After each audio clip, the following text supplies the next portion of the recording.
नमस्कार, मैं doctor Kavita Kumari RM college Saharsa के सोशियोलॉजी डिपार्टमेंट की असिस्टेंट प्रोफेसर हूँ। इस वीडियो के माध्यम से मैं आज आप लोगों को टाइप्स ऑफ क्वेश्चनर यानी प्रश्नावली के प्रकार का व्याख्यान दूंगी। यह बीए पार्ट 2 के समाजशास्त्र के विद्यार्थियों के लिए परीक्षा की दृष्टि से अत्यंत महत्वपूर्ण है। हम सब जानते हैं कि प्रश्नावली एक प्रश्नों का समूह है जो उत्तरदाताओं को बिना एक अनुसंधानकर्ता द्वारा बिना अनुसंधानकर्ता के व्यक्तिगत सहायता के द्वारा प्राप्त की जाती है। इसे डाक के द्वारा उत्तरदाताओं के पास भेजा जाता है। आजकल मेल और सोशल मीडिया के द्वारा भी भेजा जाता है। मैं प्रश्नावली को ज़्यादा डिफ़ाइन नहीं करूँगी क्योंकि प्रश्नावली की मीनिंग, डेफिनेशन, कैरेक्टरिस्टिक्स मैं पिछले वीडियो में आप लोगों को बता चुकी हूँ। इस वीडियो में मैं मोस्टली टाइप्स ऑफ क्वेश्चनर यानी प्रश्नावली के प्रकार पर ही फोकस करूँगी।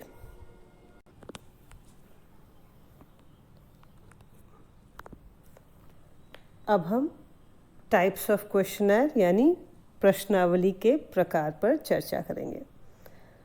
प्रश्नावली की रचना, विषय वस्तु, प्रश्नों की प्रकृति आदि के आधार पर प्रश्नावली को विभिन्न प्रकारों में विभाजित किया जाता है। किस प्रकार की प्रश्नावली का उपयोग कहाँ किया जाएगा, यह बहुत कुछ उत्तरदाताओं एवं क्षेत्र की विशेषताओं पर निर्भर करता है।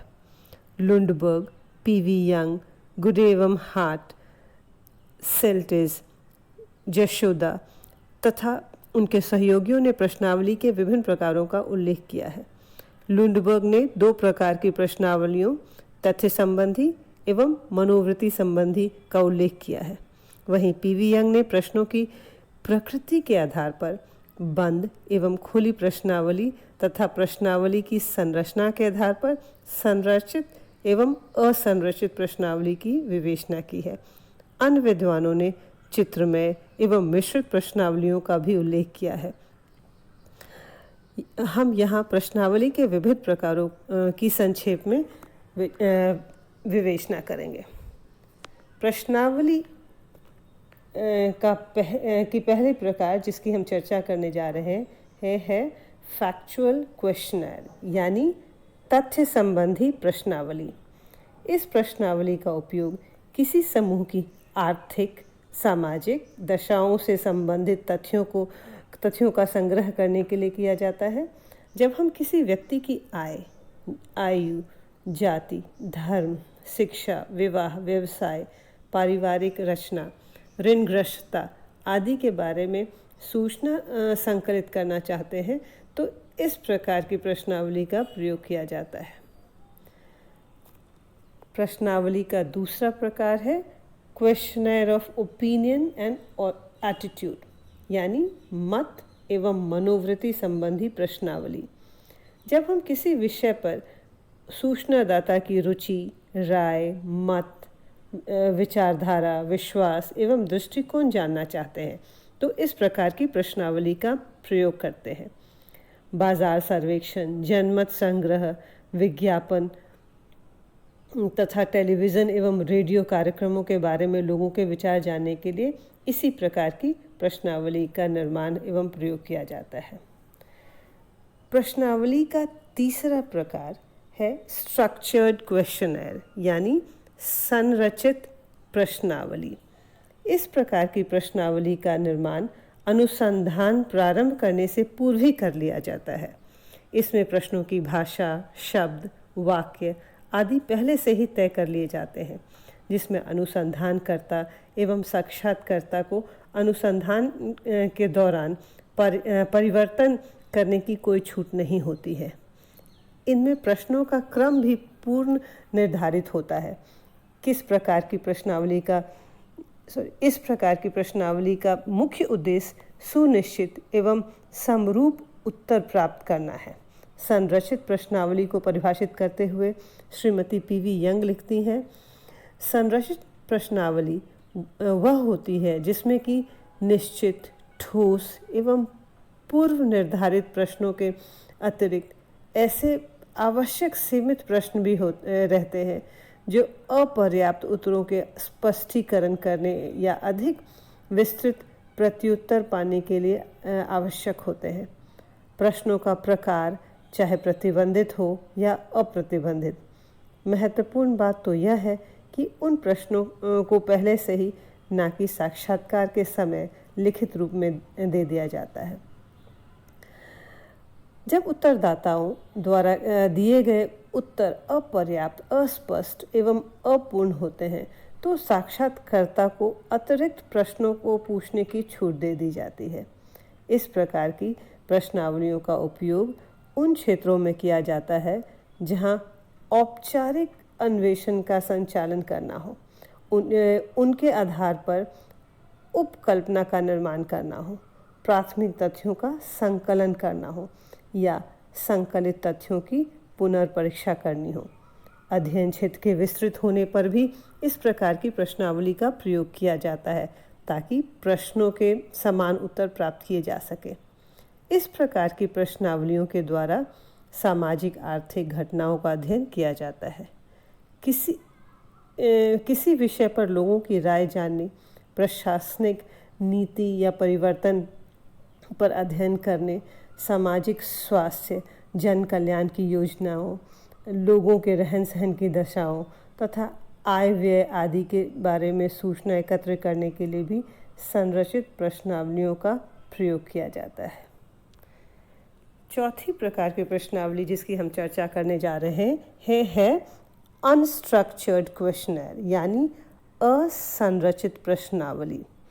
असंरचित प्रश्नावली में पहले से प्रश्नों का निर्माण नहीं किया जाता, वरन केवल उन विषयों एवं प्रसंगों का उल्लेख किया जाता है जिसके बारे में सूचनाएं संकलित करनी होती है। इस दृष्टि से असंरचित प्रश्नावली साक्षात्कार पथ प्रदर्शिका यानी इंटरव्यू गाइड के समान ही होती है। इसे स्पष्ट करते हुए श्रीमती पीवी यंग लिखती हैं, असंरचित प्रश्नावलियाँ प्रायः साक्षात्कार पथ प्रदर्शिका के रूप में लक्षित की जाती है, जिसका उद्देश्य निश्चित विषय वस्तु क्षेत्र को रखना तथा शुद्धता भी होता है, जिसके साक्षात्कार के अंतर्गत सम्मिलित किए जाने की आवश्यकता होती है। साक्षात्कारकर्ताओं सीमाओं में रहते हुए आकार को व्यवस्थित करने तथा पूछताछ के समय को निर्धारित करने में स्वतंत्र रहता है। अतः प्रश्नावली में साक्षात्कार नहीं होता है, लेकिन वे डाक द्वारा प्रेषित की जाती हैं। अतः असंरचित प्रश्नावली अनुसूची का ही एक रूप होती है। इस प्रकार की प्रश्नावली का उपयोग मनोविश्लेषणात्मक साक्षात्कारों एवं अनौपचारिक एवं गहन अध्ययन के लिए किया जाता है। असंरचित प्रश्नावली का मुख्य गुण उसका लचीलापन है, अर्थात इसमें अनुसंधानकर्ता अनुसंधान के तरीकों में परिवर्तन कर सकता है। संरचित प्रश्नावली माफ कीजिएगा, संरचित प्रश्नावली में उत्तरदाता उत्तर देने में बंधा होता है, जबकि असंरचित प्रश्नावली में उत्तरदाता खुलकर अपने को अभिव्यक्त करता है। सूचनादाता के विश्वासों, दृष्टिकोणों एवं विचारों को जानने के लिए इस प्रकार की प्रश्नावली अधिक उपयोगी होती है। पांचवा प्रकार प्रश्नावली का है क्लोज्ड क्वेश्चनर यानी बंद, सीमित या प्रतिबंधित प्रश्नावली। इस प्रकार की प्रश्नावली में प्रश्नों के सामने ही कुछ निश्चित वैकल्पिक उत्तर लिख दिए जाते हैं और उत्तरदाताओं को उसमें से ही उत्तर छांट कर लिखने होते हैं। इस प्रकार ऐसी प्रश्नावलियों में प्रश्नों के उत्तर सीमित कर दिए जाते हैं। अतः उत्तरदाता को स्वतंत्र राय देने की छूट नहीं होती और न ही उत्तर देने के लिए उन्हें अधिक सोचना पड़ता है, वरन उन्हें पूर्व निर्धारित उत्तरों में से ही किसी एक को चुनकर उसके आगे निशान लगाना होता है। इस प्रकार की प्रश्नावली का प्रयोग श्रेणीबद्ध सूचनाएं प्राप्त करने के लिए किया जाता है।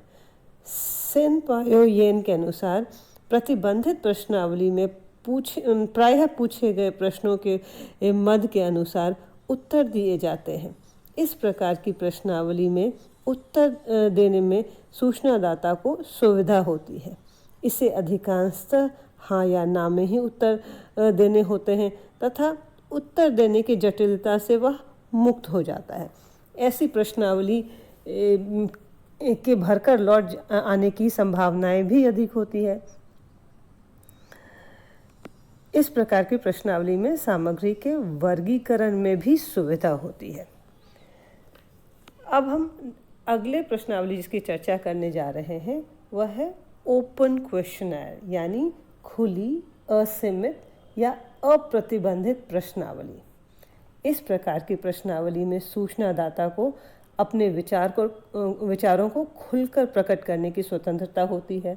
प्रश्नावली में प्रश्नों के संभावित उत्तर दिए हुए नहीं होते हैं, अतः सूचनादाता से यह अपेक्षा की जाती है कि वह अपनी इच्छानुसार उत्तर दे। कई बार एक प्रश्न के कई संभावित उत्तर हो सकते हैं, जिन्हें प्राप्त करने के लिए ही ऐसे प्रश्नों का चयन किया जाता है। इन प्रश्नावली के प्रश्नों में काफ़ी लचीलापन पाया जाता है, जिसका उत्तर सूचनादाता अपने शब्दों में व्यक्त करता है। अप्रतिबंधित प्रश्नावली का प्रयोग व्यक्तिगत विचारों, भावनाओं, सुझावों आदि के ज्ञात करने, गहन अध्ययन करने एवं विषय से संबंधित प्रारंभिक सूचनाएं संकलित करने के लिए किया जाता है। विवरणात्मक एवं गुणात्मक सूचनाएं प्राप्त करने के लिए भी प्रश्नावली का प्रयोग किया जाता है। इसमें प्रश्नों के सामने उत्तर देने के लिए कुछ स्थान खाली छोड़ दिया जाता है। सातवीं तरह की प्रश्नावली जिसकी हम चर्चा करने जा रहे हैं वह है पिक्टोरियल क्वेश्चनर, यानी चित्रमय प्रश्नावली। इस प्रकार की प्रश्नावली में प्रश्नों के संभावित उत्तर चित्र द्वारा प्रकट किए जाते हैं। सूचनादाता अपने उत्तर का चयन उन चित्रों में ही करके उन पर निशान लगा देता है। चित्रों के कारण प्रश्नावली रोचक एवं आकर्षक बन जाती है, जिसके कारण सूचनादाता उत्तर देने के लिए प्रेरित हो जाता है। आधुनिक युग में हर व्यक्ति अपने कार्य में व्यस्त है। उनके पास इतना समय नहीं है कि वह लंबे लंबे प्रश्नों को उत्तर दे सके। ऐसी स्थिति में सूचनादाताओं से कम समय एवं प्रयत्न से सरलतापूर्वक उत्तर प्राप्त करने के लिए चित्रमय प्रश्नावलियों का प्रयोग किया जाता है। ऐसी प्रश्नावलियों की भाषा भी सामान्य व्यक्ति की समझ में आने वाली होती हैं। बालकों की मनोवृत्तियों को जानने एवं गूंगे एवं निरक्षर व्यक्ति के लिए ऐसी प्रश्नावलियाँ अधिक उपयोगी सिद्ध होती हैं। इसके उत्तर को जानने के लिए गांव एवं नगर के चित्र बना दिए जाते हैं। इस प्रकार की प्रश्नावली के उत्तरों की जांच एवं वर्गीकरण सरलता से कर लिया जाता है। आठवीं तरह की प्रश्नावली जिसकी हम अभी चर्चा करने जा रहे हैं वह है मिक्स्ड क्वेश्चनर, यानी मिश्रित प्रश्नावली। इस प्रकार की प्रश्नावली ऊपर वर्णित सभी प्रकार की प्रश्नावलियों की विशेषता लिए होती है। प्रमुखतः इसमें बंद एवं खुली प्रश्नावली का मिश्रण होता है। अधिकांशतः प्रश्नावली इस प्रकार की होती है। सामान्यतः इसी तरह की प्रश्नावली सबसे ज़्यादा प्रचलित होती है अनुसंधान में। सामाजिक अनुसंधान में आजकल इसी प्रकार की प्रश्नावलियों का उपयोग बढ़ता जा रहा है, क्योंकि इसका निर्माण सुविधाजनक होता है तथा इसके द्वारा महत्वपूर्ण सूचनाएं सुगमता से संकलित कर ली जाती हैं। किसी भी सामाजिक तथ्य के बारे में किसी एक ही प्रकार के प्रश्नों द्वारा सूचनाएं ज्ञात करना संभव नहीं है। अतः आवश्यकतानुसार खुले एवं बंद चित्रमय एवं संरचित एवं असंरचित प्रश्नों का निर्माण कर लिया जाता है। ऐसी प्रश्नावली कम और अधिक शिक्षित दोनों के लिए ही उपयोगी होती है तथा स्पष्ट और सटीक उत्तर के साथ साथ उत्तरदाताओं के स्वतंत्र विचार जानने में सहायक होती हैं। इस तरह से हमने प्रश्नावली के 8 प्रकारों की चर्चा की है। आज के लिए इतना ही। धन्यवाद।